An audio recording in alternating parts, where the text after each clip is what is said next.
Walungu. FARDC frappe le M23/RDF à Nzibira. Chers auditeurs et téléspectateurs de Africa Flash, bienvenue et merci de nous rejoindre pour ce rendez-vous de l'information. Aujourd'hui, nous vous emmenons au cœur d'une actualité brûlante qui secoue l'Est de la République démocratique du Congo. L'offensive aérienne et terrestre des forces armées de la RDC, appuyée par les patriotes Wazalendo, contre les rebelles du M23, soutenus par l'armée rwandaise dans la localité stratégique de Nzibira, territoire de Walungu. À travers ce récit détaillé, nous allons plonger dans les faits, les enjeux militaires, humanitaires et géopolitiques, et vous donner une compréhension complète de la situation. Restez attentifs, car l'histoire qui s'écrit en ce moment sur les collines de Nzibira dépasse le cadre local pour toucher aux équilibres régionaux et internationaux.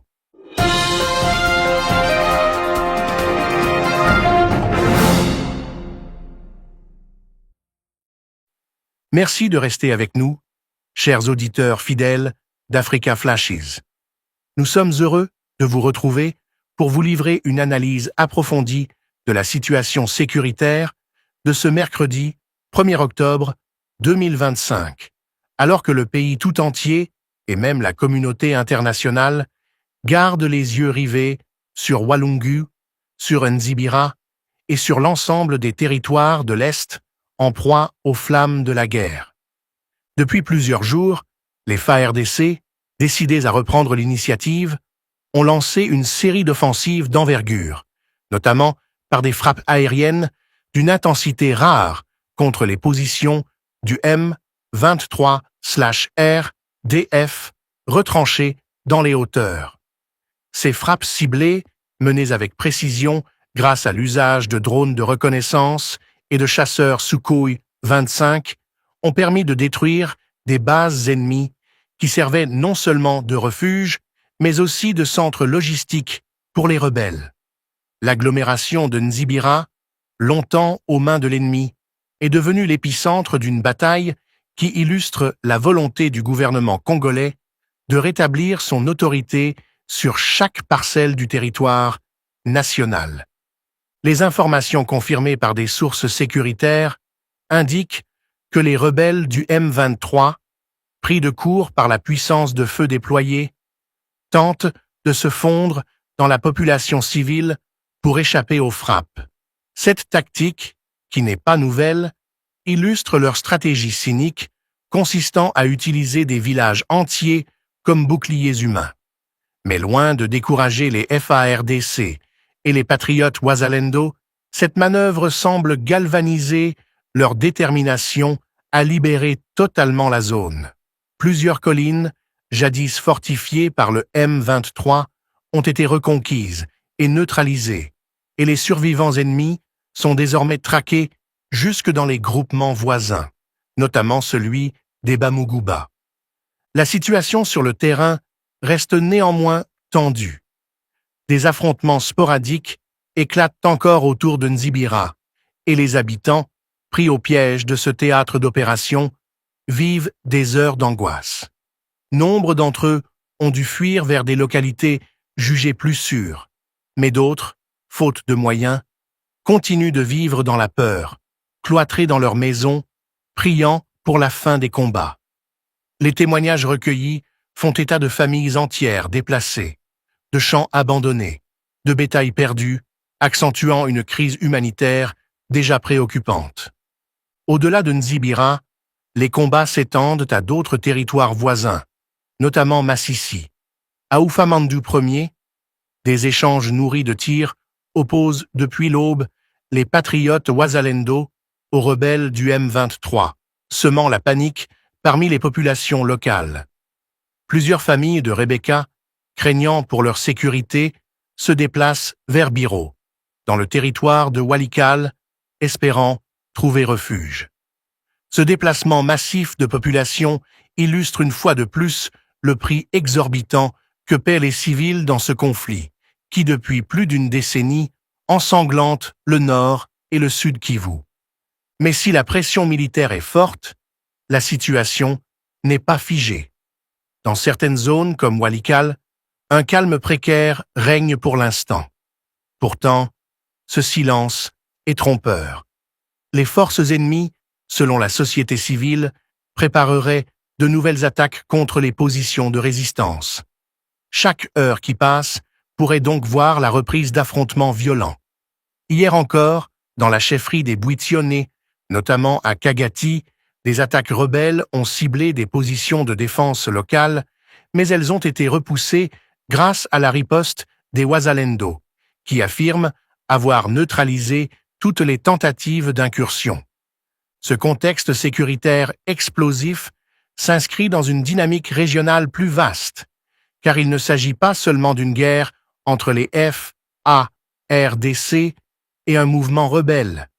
Il s'agit, de manière plus large, d'une confrontation entre la RDC et le Rwanda, accusé de soutenir le M23 militairement, financièrement et logistiquement. Cette accusation n'est pas nouvelle, mais elle est aujourd'hui confirmée par plusieurs rapports indépendants et relayée jusque dans les couloirs des Nations Unies. En effet, lors de la 1008e séance du Conseil de sécurité des Nations Unies, tenue hier mardi 30 septembre 2025, la question de l'Est de la RDC a une fois de plus été au centre des discussions. Plusieurs pays, dont la Grèce et la République de Corée, ont fermement exigé le retrait immédiat et inconditionnel des forces du M23 de toutes les zones qu'elles occupent, de Goma à Bukavu, en passant par de nombreuses localités stratégiques. Le Conseil a rappelé que le M23 doit cesser immédiatement ses hostilités, mettre un terme à ses administrations parallèles et s'engager de bonne foi dans un processus de paix durable. Le Rwanda, quant à lui, a été invité à user de son influence pour amener le M23 à respecter ses résolutions. Mais sur le terrain, la réalité semble bien éloignée des discours diplomatiques. Les affrontements de Nzibira, de Masisi et d'autres zones démontrent que Kigali continue de soutenir activement son allié rebelle, mettant en péril non seulement la stabilité de la RDC, mais aussi celle de toute la région des Grands Lacs. Les FARDC, de leur côté, ne se contentent plus de défendre leur position. Elles ont décidé de passer à l'offensive généralisée, une stratégie qui vise non seulement à repousser le M23, mais aussi à envoyer un message clair: le Congo ne cédera aucune partie de son territoire. Ce changement d'attitude est perceptible dans l'intensité des opérations en cours, où l'armée congolaise, épaulée par les patriotes Wazalendo, ne cesse de progresser malgré les embuscades et les tactiques asymétriques de l'ennemi. Sur le plan humanitaire, la situation reste dramatique. Des dizaines de milliers de déplacés continuent d'affluer vers les camps de fortune, où les conditions de vie sont extrêmement précaires. Le manque de nourriture, d'eau potable, de soins médicaux et d'abris constitue une bombe à retardement humanitaire. Les ONG présentes sur place peinent à répondre aux besoins, faute de financement suffisant. Pourtant, chaque jour, de nouvelles familles arrivent, fuyant les combats, les pillages et les exactions. Sur le plan politique, Kinshasa multiplie les démarches diplomatiques pour obtenir un soutien accru de la communauté internationale. Le président Félix Tshisekedi, régulièrement critiqué pour la lenteur des réformes sécuritaires, semble aujourd'hui déterminé à en finir avec le cycle infernal des agressions. Ses récentes déclarations, appelant à la mobilisation nationale et à l'unité autour des forces armées, traduisent une volonté de transformer cette guerre en un combat de souveraineté nationale, au-delà des clivages politiques internes. Mais la route reste longue. Le conflit de l'Est de la RDC n'est pas seulement une affaire militaire, il est aussi économique et géopolitique. Les zones actuellement disputées regorgent de richesses minières, coltan, or cassitérite, terres rares. Ces ressources, au cœur des convoitises, alimentent la guerre et servent de monnaie d'échange pour financer les armes, corrompre les réseaux et prolonger les hostilités. Tant que cette économie de guerre subsistera, il sera difficile d'imposer une paix durable. Chers auditeurs, vous le voyez, la bataille de Nzibira dépasse largement le cadre d'un simple affrontement militaire. Elle est l'expression d'un combat plus profond, celui de la RDC, pour son intégrité, sa dignité et son avenir. Chaque frappe aérienne, chaque position reconquise, chaque village libéré est une victoire non seulement pour les FARDC et les patriotes Wassalendo, mais pour l'ensemble du peuple congolais qui aspire à vivre en paix. Et c'est dans cette perspective que nous continuerons, sur Africa Flashes, à vous informer sans relâche, car l'histoire s'écrit sous nos yeux, et il est de notre devoir de la raconter, de l'analyser et de la partager. Nzibira n'est pas un simple nom sur une carte.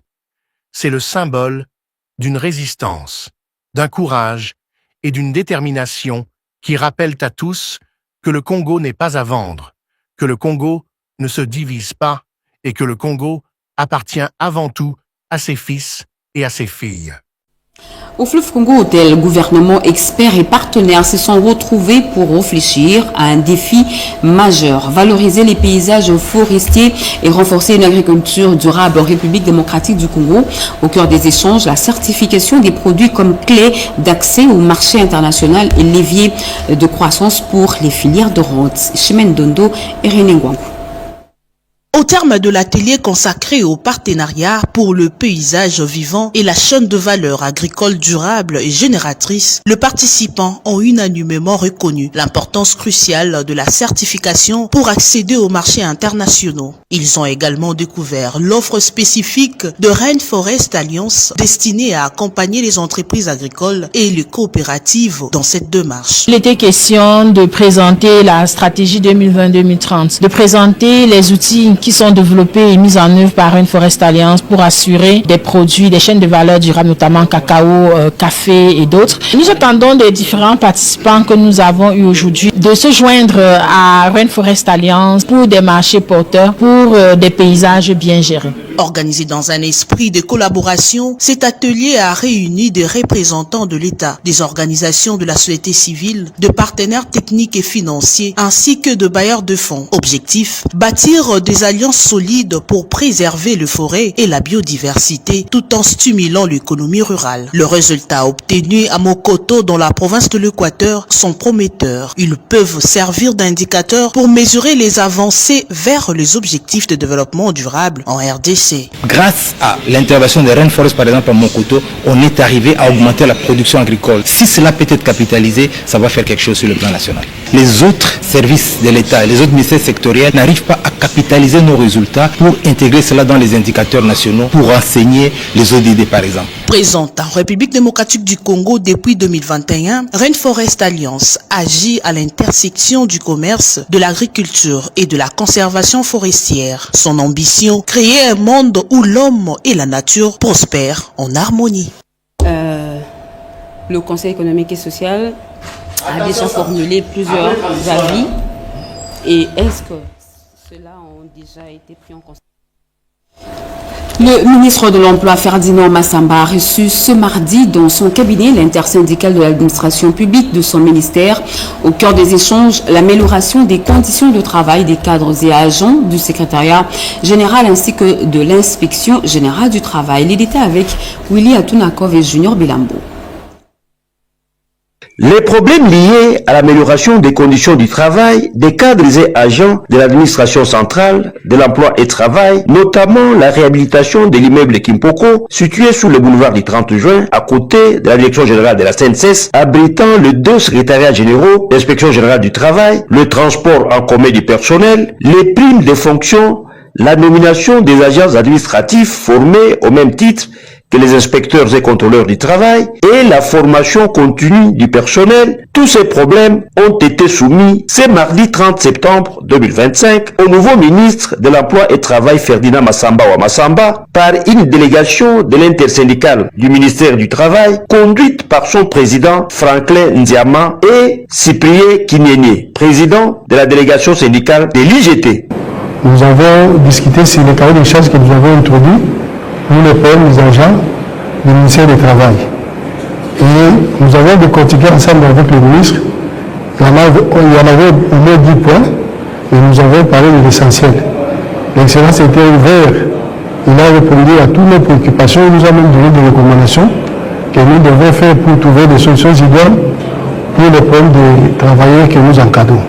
Très satisfaits, selon leurs propres termes, des entretiens combien fructueux qu'ils ont eus avec le patron de l'emploi en RDC, ses délégués syndicaux ont salué l'esprit d'ouverture et d'écoute, la sagesse, le patriotisme et le feedback de Ferdinand Massamba Ouamassamba qui tient coûte que coûte à promouvoir un travail décent en RDC et à trouver en synergie avec toutes les parties des solutions idoines à leurs préoccupations. S'inspirer du modèle indien pour redynamiser l'agriculture congolaise, de retour d'un forum international à New Delhi, Hugues Bollet du mouvement citoyen éclairé a lancé un appel vibrant à la jeunesse congolaise d'investir massivement dans l'agroalimentaire et l'agriculture, véritable levier de développement pour le pays. Cédric Elina.